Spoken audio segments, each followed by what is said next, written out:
2026 के नतीजों के बाद राज्य की सियासत में एक ऐसा तूफान उठा है जिसने दशकों पुराने किलों को हिलाकर रख दिया है।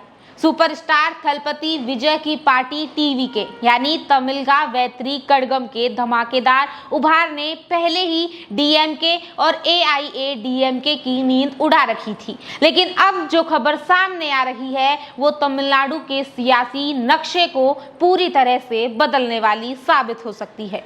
चर्चा है कि एक ऐसे गठबंधन की जिसकी कल्पना शायद कुछ समय पहले तक किसी ने भी नहीं की थी।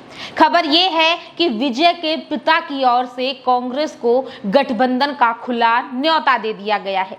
जी हां, राजनीति के गलियारों में ये संकेत मिलने से हलचल तेज हो गई है। इस एक न्योते ने न केवल राज्य की राजनीति में नई चर्चाओं को जन्म दिया है, बल्कि उन पुराने समीकरणों को भी सीधे चुनौती दे दी है जो सालों से तमिलनाडु की सत्ता तय करते हुए आए हैं।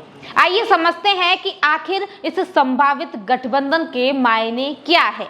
2026 के चुनावों में विजय की पार्टी टीवीके ने ये साबित कर दिया है कि जनता अब एक नया विकल्प चाहती है। अगर कांग्रेस इस न्योते को स्वीकार करती है तो विजय की युवा शक्ति और कांग्रेस के अनुभव का मेल एक बड़ा सियासी मोर्चा खड़ा कर सकता है।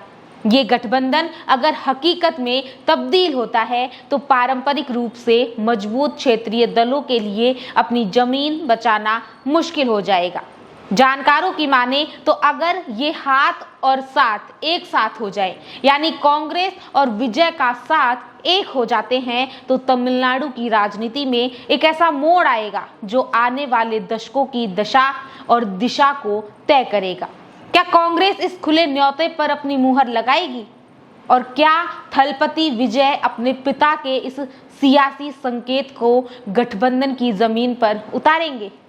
इस संभावित महागठबंधन पर पूरे देश की नजरें टिकी हुई है और आप भी पल पल की अपडेट के लिए बने रहिए आपके अपने चैनल द खटक के साथ।